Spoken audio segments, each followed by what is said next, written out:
हम जानना चाहेंगे कि ये जो कारगिल का युद्ध हुआ तो आपकी पोस्टिंग कहाँ हुई थी? जी, कारगिल युद्ध जो जाना जाता है वो एक लिंगो है, अदरवाइज इसका नाम है ऑपरेशन विजय। ये वॉर नहीं थी क्योंकि इंटरनेशनल बॉर्डर ब्रीच नहीं हुआ था, ये लाइन ऑफ कंट्रोल के ऊपर घुसपैठ हुई थी जिसको हमने रोका था बाद में। जी, तो कारगिल एक छोटा सा टाउन है, इसके नाम से मशहूर हो गई वॉर। अदरवाइज ऑपरेशन विजय में मेरी पोस्टिंग थी अखनूर सेक्टर में। अखनूर सेक्टर में भी लाइन ऑफ कंट्रोल रन करती है।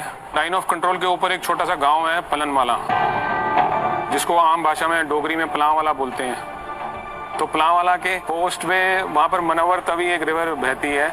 मनवर तवी के बीचों बीच मेरी पोस्ट थी जिसका नाम PP6 था। और हमारी जो पोस्ट थी वो दुश्मन की पोस्ट से 80 मीटर दूर थी। So close.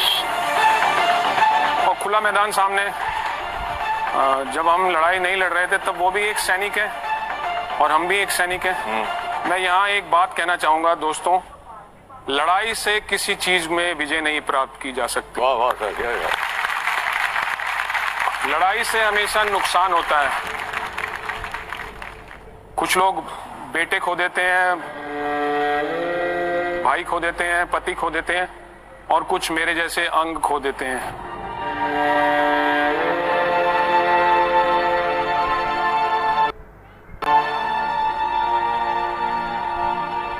जीतना है तो प्यार से जीतो यार, लेकिन जब दुश्मन सामने खड़ा हो और आपकी मातृभूमि को बचाना हो, तब सैनिक का ये धर्म है और कर्तव्य है कि उसके जान के ऊपर से निकल के दुश्मन को जाने देगा और रोकेगा।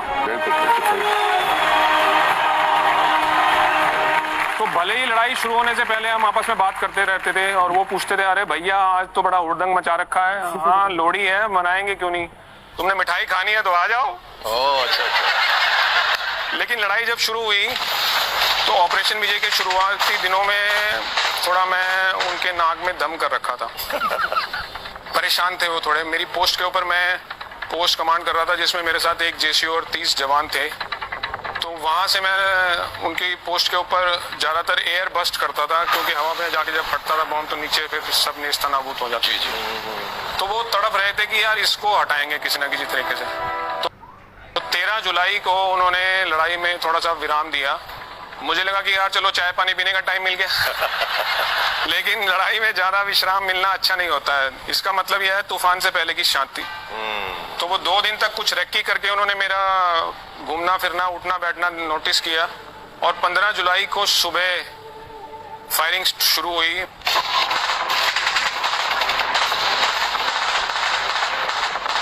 मोर्टार एक वेपन होता है, उसका बॉम्ब पैराबोलिक ट्रेजेक्ट्री लेके मेरी तरफ आया, पोस्ट पे गिरा और मेरे को उसकी आवाज से पता चल गया कि ये पीछे जाके गिरेगा, क्योंकि लड़ाई में आपको आवाज से पता चलने लग जाता है कि बॉम्ब किधर गिरेगा। लेकिन जो आपके पास गिरता है आके, वो चुपचाप आके पूछता है फट जाऊं? तो मैंने बोला यार फट जा। बस मेरे को इतना रिएक्शन टाइम मिला था कि मैं लेट पाया। 1.5 मीटर दूर गिरा था वो बॉम्ब।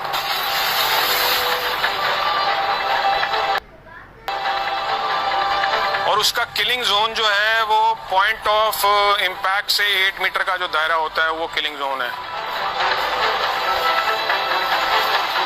अब उन्हें क्या मालूम था कि वो भारतीय सैनिक के ऊपर अटैक कर रहे हैं, एम्युनिशन फालतू में वेस्ट कर रहे हैं अपना।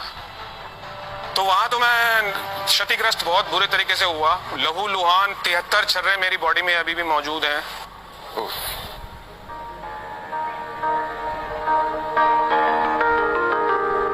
जो ड्यूटीफुली मुझे किसी ना किसी दिन तंग करते रहते हैं, उनकी पेन और मेरी हंसी में द्वंद्व चलता रहता है, और आज तक तो मेरी हंसी जीतती आ रही है।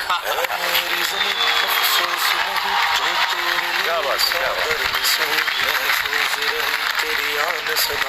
जान मेरी ये रहे ना रहे। 2.5 घंटे लगे थे मुझे हॉस्पिटल पहुंचने में, जो अखनूर में था, और 2.5 घंटे में बहुत लहू बह चुका था और रास्ते में कार्डियक अरेस्ट भी होने के कारण। डॉक्टर साहिबान ने जब रिसीव किया तो बोला कि भैया डेड बॉडी है, मॉर्चरी में ले जाओ।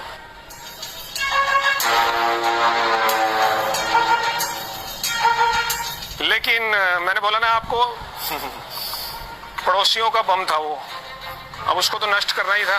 वाह, क्या बात है।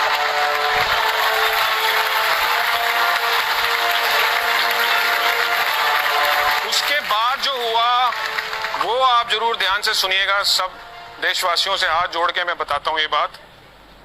मुझे नहीं मालूम कि किस किस भारतीय ने, हिंदू, मुस्लिम, सिख, ईसाई, कौन सी जात, कौन सी कास्ट, कौन सी क्रीड से थे वो, उन्होंने मुझे अपना लहू दिया, मुझे बचाया। आज ये मैं बड़े गर्व से हमेशा बोलता हूँ, आज फिर से बोल रहा हूँ कि मेरा जो खून है वो सच्चा भारतीय मेरी रगों में है।